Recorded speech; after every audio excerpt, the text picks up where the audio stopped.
धान के बाद अगर छत्तीसगढ़ का परिदृश्य देखें तो चना एक तीसरी सबसे मुख्य फसल के रूप में उभर चुका है और मुझे ऐसा लगता है कि भविष्य में शायद ये दूसरी सबसे मुख्य फसल छत्तीसगढ़ की हो जाएगी। बिना पानी के धान के पश्चात इसकी जो क्षमता है उत्पादन देने की वो अप्रतिम है और इसी कारण ज़्यादा से ज़्यादा कृषक चने की खेती को अपनाते जा रहे हैं। इसकी जो समस्याएं हैं उनको दूर करने के लिए विश्वविद्यालय ने तकनीकें विकसित की हैं और उनका उपयोग करने से कृषक लाभान्वित होंगे।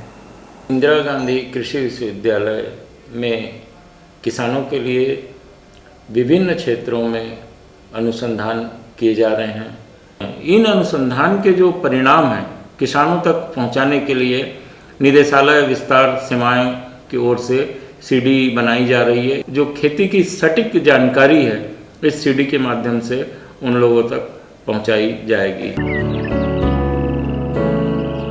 छत्तीसगढ़ राज्य में प्रमुखता से केवल धान की फसल ली जाती है और धान की फसल कटने के बाद ज्यादातर क्षेत्रों में गांव के जानवरों जैसे गायों और भैंसों को खेतों में चरने के लिए छोड़ दिया जाता है।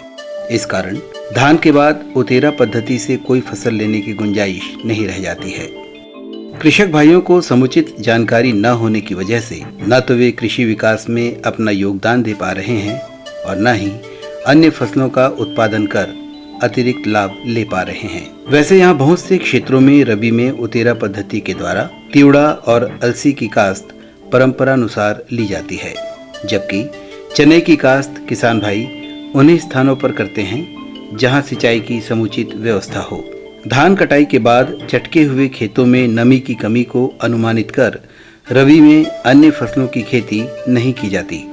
किसान भाइयों की इन मान्यताओं को परखने और चने की उन्नत खेती विकसित करने के दृष्टिकोण से भारतीय कृषि अनुसंधान परिषद और इंदिरा गांधी कृषि विश्वविद्यालय के वैज्ञानिकों के निरंतर शोध और अनुसंधान के द्वारा अब ये सिद्ध हो चुका है, केवल भाटा जिसमें मुरम मिट्टी होती है ऐसी जगहों को छोड़कर चने की खेती सभी प्रकार की मिट्टी में धान और सोयाबीन के बाद सफलतापूर्वक की जा सकती है। राज्य में चने की खेती खरीफ में खाली रखे गए खेतों या कम या मध्यम समय में पकने वाली धान तथा सोयाबीन फसलों के बाद रबी के मौसम में की जाती है। छत्तीसगढ़ में चने की फसल मुख्यतः 3.24 लाख हेक्टेयर में ली जाती है, जिससे 1022 किलोग्राम प्रति हेक्टेयर की दर से 3.32 लाख टन उत्पादन होता है। चने का ज्यादातर रकबा राज्य के मैदानी भूभाग वाले जिलों जैसे दुर्ग, बेमेतरा, राजनांदगांव, मुंगेली, रायपुर, बलौदाबाजार और बिलासपुर में है। चने की फसल को प्रोत्साहित करने और उन्नत तकनीक से अत्यधिक उत्पादन प्राप्त करने के लिए कृषि वैज्ञानिकों के द्वारा चने के उत्पादन की उन्नत प्रक्रिया विकसित की गई है, जिसके अनुसार चने की खेती हल्की से भारी भूमि में की जा सकती है, लेकिन कन्हार भूमि जिसकी जल धारण क्षमता अधिक होती है अधिक उपयुक्त होती है। आज हम आप लोगों को चने की खेती के बारे में बताएंगे। चने की खेती कैसे की जाती है, इसके लिए हमें बहुत सारी बातों को ध्यान देना जरूरी है। सबसे पहले हम तो भूमि की तैयारी या भूमि का चयन कैसे करें, मैं बताना चाहूँगा किसान भाइयों कि हमारे यहाँ भटा, मटासी, डोरसा, कन्हार 4 प्रकार की जो मिट्टी पाई जाती है, उसमें भटा को छोड़कर मटासी, डोरसा, कन्हार जिसको इंग्लिश में क्ले सॉइल की कहते हैं, वो भूमि में सफलतापूर्वक जो है चने की खेती की जा सकती है। हम लोग चने की खेती की तैयारी के लिए कम से कम 2 या 3 बार जो है कल्टीवेटर से गहरी जुताई करते हैं, क्योंकि इसका जो बीज है वो लगभग 2-3 इंच अंदर चने का बीज जो है जाता है और उससे जो है उसका अंकुरण होता है। तो इस स्थिति में हम 2 से 3 बार जो है गहरी जुताई ट्रैक्टर से करते हैं और उसके बाद जब मॉइस्चर थोड़ा सा रहता है तो उसको प्रॉपर थोड़ा सूखने देते हैं। उसके बाद रोटावेटर से उसको जो इसकी जो बड़े बड़े ढेले बन जाते हैं उसको बारीक छोटे छोटे इस स्थिति मिलाते हैं कि उसका जो है प्रॉपर जो है वो जो है बीज जो है अंकुरित हो सका है, इस दशा में लाते हैं। भर्री खेतों में वर्षा समाप्त होते ही ओले आने पर या बतर आने पर 2 से 3 बार देसी हल या ट्रैक्टर चलाकर खेत को अच्छी तरह से तैयार किया जाना चाहिए। डोरसा और कन्हार भूमियों में धान काटने के बाद नमी की पर्याप्त मात्रा होने पर खेत की 2 से 3 बार जुताई करके पाटा चलाकर ढेले तोड़ देना चाहिए। पाटा चलाने से खेतों में नमी बनी रहती है। जिन क्षेत्रों में दीमक की समस्या हो वहां अंतिम जुताई के समय BHC 10 डस्ट 25 किलोग्राम प्रति हेक्टेयर के हिसाब से भूमि में मिला देना चाहिए। धान कटने के बाद यदि खेत सूख गए हैं या जोतने पर बड़े बड़े ढेले निकल रहे हों तो पलेवा देकर बतर आने पर खेत तैयार करें। आइए अब जानकारी लेते हैं चने की उन्नत प्रजातियों की। ऐसी प्रजातियां जिससे अच्छी पैदावार मिल सकती हो। चने की फसल प्राप्त होने की अवधि और उत्पादन की मात्रा को आधार मानकर कृषि वैज्ञानिकों के द्वारा चने की उन्नत जातियों की सूची तैयार की गई है जो उकटा निरोधक है।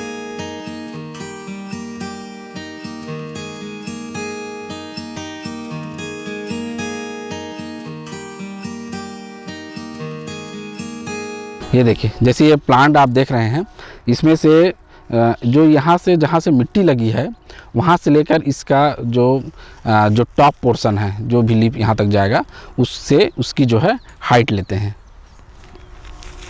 जिसको ऊंचाई नापना जिसको बोलते हैं। यहाँ आप देख रहे हैं, तो यहाँ से जहाँ से ज़मीन से जुड़ा हुआ है, जड़ को नहीं लेते हैं, जड़ के नीचे, क्योंकि मिट्टी के नीचे ये जो है दबा रहता है, तो यहाँ तक लेते हैं। और उसके बाद इसकी जो प्राइमरी शाखा है, प्राथमिक शाखा जिसको बोलते हैं, यहाँ से जो भी शाखा निकलती है उसको प्राथमिक शाखा बोलते हैं, 1 या 2, है ना। मुख्यतः चने में 2 या 3 ही प्राइमरी शाखा होती है। उसके बाद जो शाखाएं निकलती है वो जो है उसको सेकेंडरी शाखा बोलते हैं, जैसे 1, 2, 3। सेकेंडरी जो द्वितीय शाखाएं हैं वो लगभग 4, 5, 6 के आसपास में रहती हैं। इसके बाद इसमें पर प्लांट जो है, इसमें नंबर ऑफ फली को इसको काउंट करते हैं। जैसे आप देख रहे हैं 1, 2, 3, 1, 2, 3, 4, 5, 6, 7, 8, 9, 10, 11, 12, 13, 14, 15, 16, 17, 18। उस प्रकार एक प्लांट में यहाँ पे 18 से 20 के आसपास इसमें हमको फली मिली है। तो मुख्यतः जो फील्ड कंडीशन है उसमें अभी की स्थिति में पहले हमने डेज टू 50% फ्लावरिंग, उसके बाद ये प्लांट हाइट, ब्रांच पर plant, primary branch, secondary branch, number of port पर प्लांट, ये ऑब्जर्वेशन हम लेते हैं। इसके बाद इसको हार्वेस्टिंग करेंगे। हार्वेस्टिंग करने के बाद इसको जो है 100 दानों का भार लेंगे। उसके बाद इसका प्लांट वाइज इसका यील्ड लेंगे। तो ये मुख्यतः जो ऑब्जर्वेशन हम एक्सपेरिमेंटल फील्ड में लेते हैं वो ये है। खेतों में बुआई के लिए भूमि के अनुसार बीजों की मात्रा भी निर्धारित की गई है। भर्री भूमि में 75 से 80 किलोग्राम बीज, उतेरा में 100 से 110 किलोग्राम और सिंचित में 75 किलोग्राम बीज की मात्रा प्रति हेक्टेयर के हिसाब से दी जाए तो बुआई लाभप्रद होती है। बुआई के पूर्व बीजों का 3 ग्राम थायरम प्रति किलोग्राम बीज के हिसाब से बीजोपचार किया जाना चाहिए। इससे अंकुरण के समय बीज और भूमि अन्य फफूंद युक्त बीमारियों से सुरक्षा पाते हैं। बीजोपचार के पश्चात बीजों को राइजोबियम कल्चर से उपचारित करना चाहिए। 1 एकड़ के लिए 1 पैकेट कल्चर पर्याप्त होता है। 1 एकड़ के लिए भूमि के अनुसार बीजों की मात्रा लें और पानी के हल्के छींटे देकर बीजों को नम करें। इसके बाद कल्चर को बीजों पर छिड़क कर अच्छी तरह से मिला दें। कल्चर मिश्रित बीजों को धूप में न सुखाएं, बीजों को छाया में ही सुखाएं और इसकी शीघ्र बुआई करें। उपचारित बीजों की बुआई कतार पद्धति से की जानी चाहिए, जिसमें कतार से कतार के बीच की दूरी 30 सेंटीमीटर और पौधे से पौधे के बीच की दूरी 10 सेंटीमीटर रखें। उतेरा पद्धति में बुआई के लिए उपयुक्त समय 15 अक्टूबर से 15 नवंबर है। भर्री भूमि में 15 अक्टूबर से 30 नवंबर तक बुआई की जानी चाहिए और धान कटने के बाद बुआई के लिए 15 नवंबर से 10 दिसंबर तक का समय उपयुक्त होता है।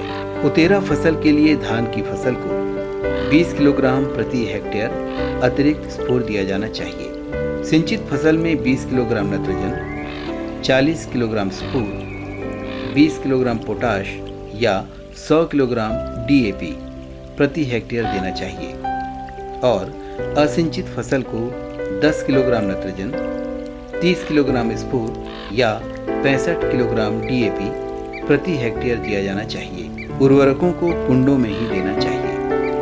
पहली सिंचाई बुआई के 45 दिन बाद और दूसरी सिंचाई 65 दिन के बाद करें। सिंचाई हल्की करें। चने में सिंचाई पर विशेष ध्यान देना आवश्यक होता है। पूरे खेत में पानी बहाकर सिंचाई करने से अधिक पानी लगता है और इससे फसल को नुकसान होने की संभावना भी रहती है। इससे बचने के लिए हल्की सिंचाई स्प्रिंकलर के द्वारा या सीपेज पद्धति से करना चाहिए। प्रति 6 कुंड के बाद 2 कुंड चना नहीं बोना चाहिए। इस खाली छोड़ी जमीन में 20 सेंटीमीटर चौड़ी और 20 सेंटीमीटर गहरी नाली बनाएं और नालियों में पानी की समुचित मात्रा छोड़कर सिंचाई करें। निंदाई गुड़ाई। रासायनिक निंदानाशक का उपयोग फसल बोने के तुरंत बाद पैडीमेथ्रिन 30 EC 1 लीटर, स्टाम्प 30 प्रति किलोग्राम प्रति हेक्टेयर 500 लीटर पानी में घोल बनाकर छिड़काव करें। मानव श्रम से आवश्यकता अनुसार निंदाई करें। 2 कतारों के बीच देसी हल के द्वारा गुड़ाई सहजता से की जा सकती है। अन्य फसलों की तुलना में चने का उतेरा अधिक लाभप्रद है। धान की अच्छी काश्त से उतेरा फसल भी लाभान्वित होती है। धान के खेत में गोबर की खाद और कंपोस्ट के प्रयोग से भू संरचना में सुधार होता है, जिससे उतेरा फसल की जड़ों का अच्छा विकास होता है। उतेरा की बुआई धान काटने के 20 से 25 दिन पहले करें। बोने के 1 दिन पहले खेत से पानी निकाल लें। बुआई के 7 दिनों के भीतर बारिश होने पर अंकुरण पर प्रतिकूल प्रभाव पड़ता है, इसलिए जल निकासी का समुचित प्रबंध करना चाहिए। चने के उतेरा बुआई के 20 से 25 दिनों के भीतर धान काट लेना चाहिए। चने की फसल को बहुत से पौधजनित और मिट्टी जनित बीमारियां प्रभावित करती हैं। छत्तीसगढ़ में 2-3 प्रकार की बीमारियां चने में मुख्य है, जैसे कि कॉलर रॉट बीमारी जिसको पदगलन रोग कहते हैं, और उकटा इसको विल्ट कहते हैं, और एक ड्राई रूट रॉट बीमारी है जिसको सूखा जड़ सड़न रोग कहते हैं, जो फसल पर प्रतिकूल प्रभाव डालती है और इसकी वजह से संपूर्ण फसल नष्ट हो सकती है। इसलिए आवश्यक है उन्नत बीज और विकसित कीटनाशकों का प्रयोग कर उचित पौध संरक्षण को अपनाया जाए। उकटा। चने का ये रोग भूमि जनित फफूंद से फैलता है। फसल की प्रारंभिक अवस्था से पकने तक इस रोग का प्रकोप पाया जाता है। इस रोग के लक्षण प्रारंभ में पौधे के अग्रभाग में दिखाई देते हैं। पत्तियां और कलिकां मुरझाकर सूख जाती हैं। प्रभावित पौधों की जड़ें अविकसित और हल्के भूरे रंग की हो जाती है। इसके रोकथाम का सबसे प्रभावी उपाय निरोधक जातियां जैसे JG 74, JG 315, वैभव, विजय, GG 1, जाकी 9218, इंदिरा चना 1, JG 16, JG 130, JG 14 और JG के 1-2 का प्रयोग करें। स्क्लेरोशियम अंगमाली। धान काटकर चना बोने पर इस रोग का प्रकोप हो सकता है। इसके प्रकोप से पत्तियां पीली पड़ जाती हैं और पौधे धीरे धीरे मर जाते हैं। रुईदार सफ़ेद कवक जाल पौधों की जड़ों पर और उसके आसपास स्पष्ट दिखाई देना इस रोग की पहचान है।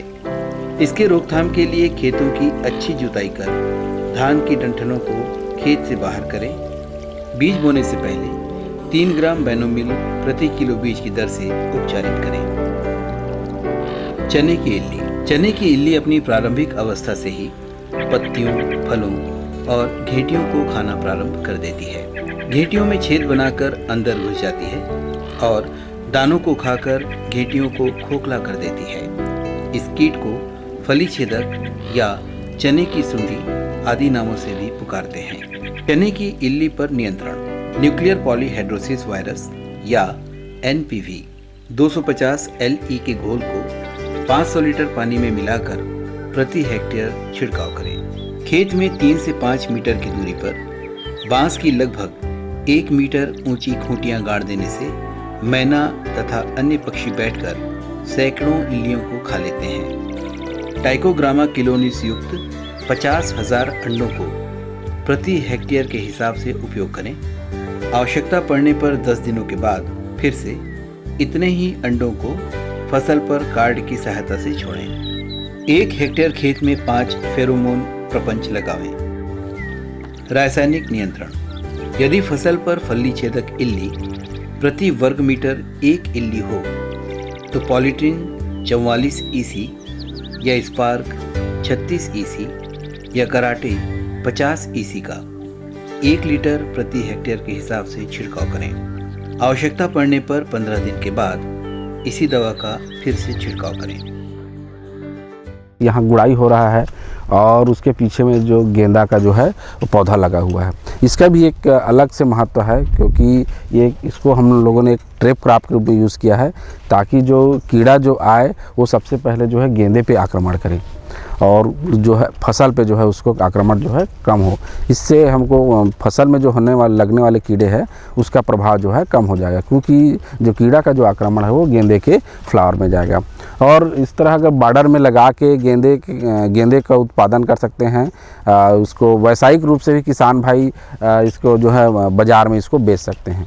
इस प्रकार सभी तकनीक का प्रयोग कर हम चने की फसल को कीट और रोग मुक्त रख सकते हैं। आशा है वैज्ञानिकों द्वारा बताई गई उन्नत तकनीक अपनाकर अब किसान भाई भी चने की हर भूमि पर पैदावार लेंगे, फसल और उत्पादन का विस्तार कर कृषि जगत के विकास में अपनी भागीदारी निभाएंगे।